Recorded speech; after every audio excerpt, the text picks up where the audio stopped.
Hi, welcome. In this next video, we want to take a little bit of time to explore the challenges, the pitfalls, the obstacles to really sustaining your mindfulness practice and strengthening and developing it. I think for most of us, we set out with a good intention and we really want to do the practice, and sometimes where we land it falls short a bit of our expectations. So I want to look at 5 different challenges. So the first one I want to look at is that we set out to do our practice and we just don't seem to be getting anywhere. There's a kind of resistance, or we get discouraged and we set out to try to practice and we just don't seem like we can get there. And that causes us to go into this pattern of stopping and starting our meditation practice. We're not able to get to that regular practice that we have the goal to get to. And I think that's tied to a couple of things. One in particular is really strengthening our intention, really remembering, why am I doing this practice? And if it is for my mental health, or it is my well-being, that I realize that it's going to take time for these practices to really take hold and really benefit me. And so sometimes resistance is actually part of the practice, and getting discouraged is actually part of the practice, because these are all states that show up in our everyday lives anyways. So how do we use that as a strength for our practice rather than as a weakness in our practice? So for example, if you're really struggling with the place that you're trying to meditate and you just can't seem to find the right place, it's like sometimes you need to just get creative and try something outside the box. Sometimes just shifting to using a headset and using earplugs and earbuds to listen to your meditation suddenly makes a real difference in sort of dealing with distractions that seem to constantly come into your practice. I think if you're really struggling with really getting the practice more established, then find a buddy, find somebody else who will practice with you, and you can coach each other along and practice even at the same time, or make an agreement, a commitment, so that can strengthen your practice. I think following an online course, hopefully in the future we'll have some of those available for you. So following an online course, or joining a class, attending one if you can. We are going to be offering from time to time a 21-day meditation challenge. So take a challenge, or we sometimes do a 40-day. So these kinds of group commitments to practice really help strengthen our ability to stay with it.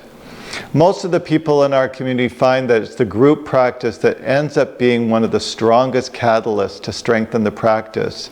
That we all know we have a good intention, we set out to do it, but it's just really hard to stick with it. So we need the support of others to make that possible. The second one that I want to focus on is that we fall into a rut. We just do the same thing every time. We sit down, we put our headset on, we listen to the app, and we play that. It's a 5-minute or it's a 10-minute, and we've gotten good at listening to it, but we do the same practice over and over again. So in that way, we don't really strengthen our practice. We're not developing the different skills, because there's more skills to be developed. When we look at the breadth of practices as it was taught by the Buddha, there are many different forms of practice and many different ways to concentrate the mind, many ways to practice looking at the breath. So by listening to different recordings, to listen to different practices, we also create more fluidity and ability to adapt the mind to different kinds of practices. And in that way, we strengthen ourselves. It's a sense of growing these skills. So for example, if you practice and you get really drowsy in your practice, then practice with your eyes open. Many people only practice with eyes closed, and I highly recommend experiencing both with the eyes softly open, gazing down, and then eyes fully open. One of my teachers practices with us sky gazing. So actually practicing out in nature and shifting to other kinds of focuses. So you look at the sky and practice looking at the sky, and you see the clouds that come or the sounds that come, just the same as mental thoughts and mental distractions that come into your practice. Try candle gazing for a while as another method to really concentrate the mind and practice focused attention. So we're working not only with focused attention, what we call shamatha practices, as we develop our meditation, but gradually we develop the skills of vipassana, which is also called insight meditation. In this practice, we're actually learning more to explore the nature of the mind, to explore the patterns and thoughts, and be able to meet them with greater and greater ease, greater and greater ability to recognize the different thought patterns, obsessive thinking I have, or fearful thinking I have, or depressive thinking that I have, and learning better how to meet those thoughts through the practice. And even developing reflective practices. In some of our later videos, we'll explore more contemplative, reflective style practices like self-compassion, empathy, practicing on generosity and other virtuous qualities that help strengthen our meditation practice. And then finally, there's a style of practice called open presence, where the mind just rests without a focus, without an object. Sometimes they call this objectless meditation. So to see your practice as a continuum is really important. The third obstacle is just the body. The body just seems to be getting in the way of my practice. Every time I sit, my legs fall asleep. Every time I sit, my back hurts. And so that becomes a huge obstacle and actually a deterrent to practice. So it's really important that you don't let physical pain, etc., become the obstacle, because this will create a negative resistance in your practice. And it'll actually make you not want to practice. So for example, if your legs keep falling asleep, it usually means that there's a way that you're sitting too level and you need to raise your hips up a little bit higher so that you don't cut the circulation off. Maybe you need a few extra pillow supports in order to take the pressure off of one part of the body. If you're sitting and you're sitting in extreme physical discomfort, as one practitioner had been for years when I met them, consider sitting in a chair. You're not less of a meditator, you're not a weak meditator or a bad meditator if sitting in the chair is a more comfortable position for you. And even when you're sitting in the chair, if you're finding that there's still a lot of upper back pain or discomfort that's happening, use a pillow support to support the back if you need to. One of the things to remember is that this practice requires time for the body to really become comfortable with longer periods of sit. And that even sitting with some physical discomfort is actually part of the practice. Learning to relax, to soften the body, learning how to breathe into areas of discomfort so that the body can be more and more at ease, but not to let yourself sit in too much pain. The fourth challenge is just the mind itself. The mind just gets in the way of practice. It says, I can't do it. It says, this practice isn't working for me. It's too hard. Why is meditation so difficult? I thought it was this easy thing that was supposed to make me feel more relaxed, and I just seem to be getting irritated when I meditate. So here you can see the mind starts to become the part that's getting in the way of our practice. Some people think that meditation should be like nothing happens and that the mind should become completely empty. That's a very, very common misconception people have about meditation. So if they find their minds are busy and they've got a lot of compulsive thinking or negative ruminating thinking, they think, oh, I'm a terrible meditator, I can't do it. So no, meditation does not equal blankness, right? So actually, the opposite may be true. When you first start your meditation, you may find that there's a lot of thoughts in your mind. And you get very discouraged because you find your mind, well, my mind's still too busy. I will never be able to meditate because there's too many thoughts. But all that's really happening is that you're becoming aware of your mind. You're starting to become aware of how many thoughts are present in your mind. And so it's really slowing down, coming back to the object of focus, really using the concentrated aspect of the practice to strengthen yourself.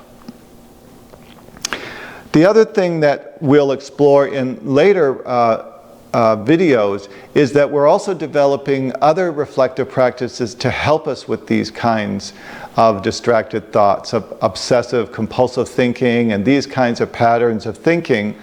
We'll work with practices that develop self-compassion, practices that develop patience and effort, and developing different kinds of disciplines of how to work with these mental states when they arise. The final challenge that we can see in the practice is the difference between alertness and then drowsiness. And I think for many people, the mind either gets too busy, and that becomes the obstacle, or it becomes dull and it goes towards drowsiness and then even towards falling asleep. So you'll see meditators in the middle of practice doing the bobbing. So you might have had some of the bobbing already happen, or you're nodding off to sleep. That's the reason we don't practice lying down.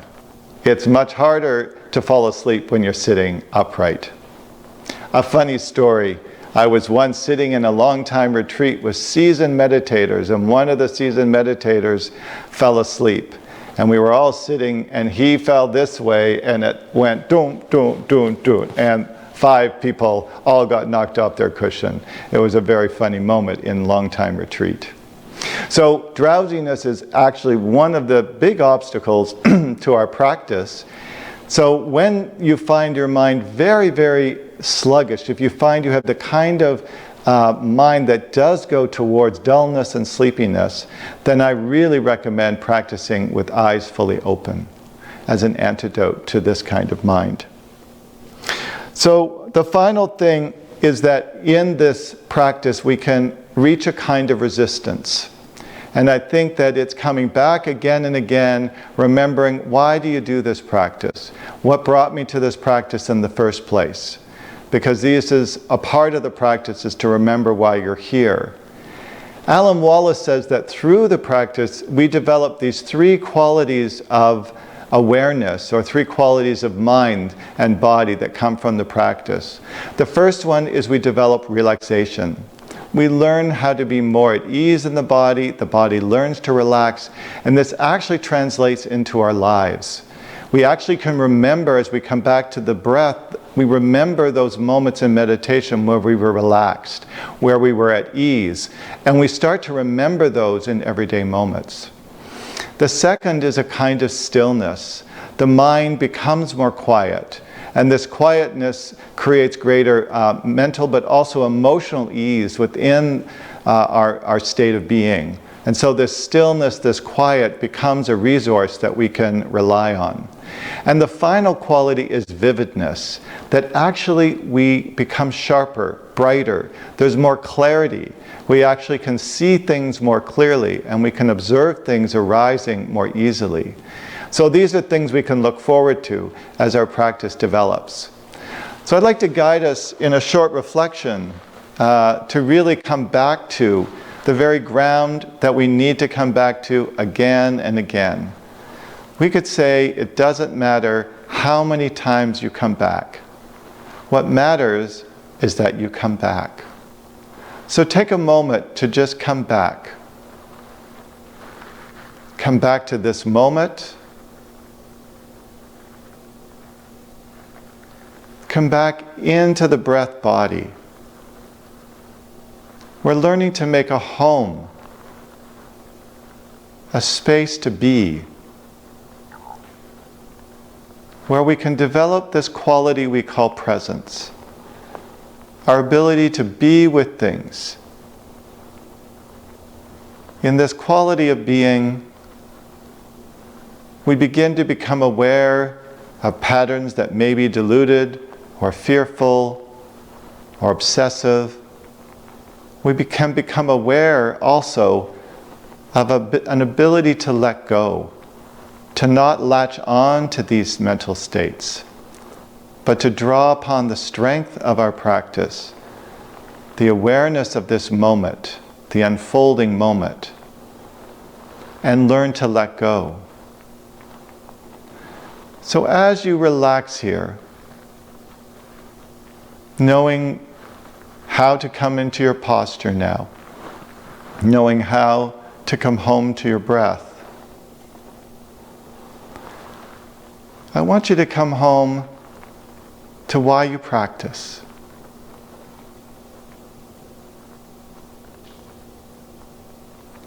What called you to explore? What was that first impulse that made you interested or called you to practice?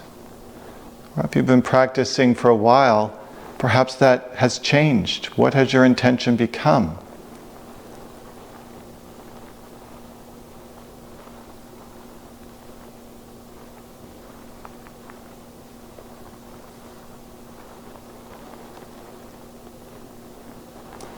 Why do you wish to strengthen this practice?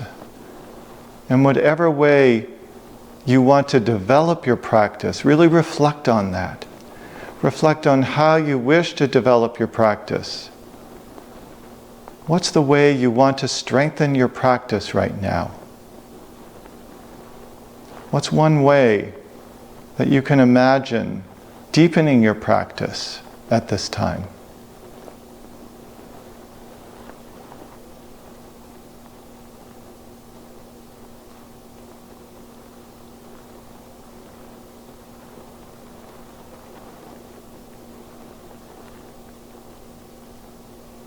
And then ask yourself again, what motivates you?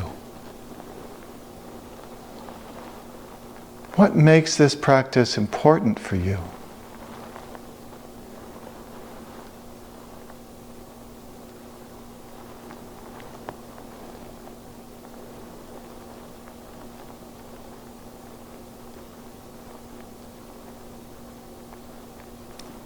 As you and I practice right now, our world is in such a changing flurry. There's instabilities, there's conflicts, there are great losses happening in our world, and great ignorance. Buddha sought the practice with the intention to awaken. What do you wish to awaken through this practice? How can you see this practice benefiting not only yourself, but how can this practice benefit others?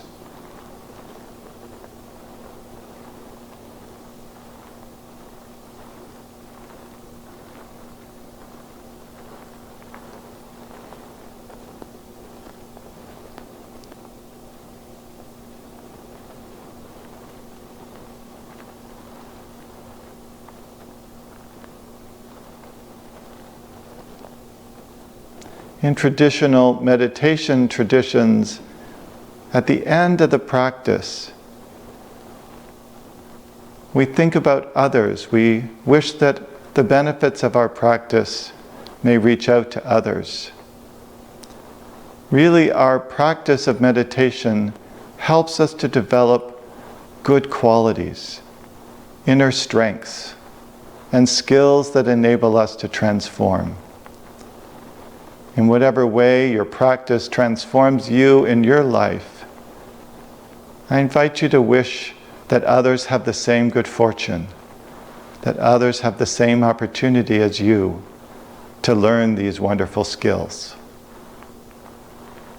We send a wish from our hearts that it may be so, that it really may be so, that it may truly be so.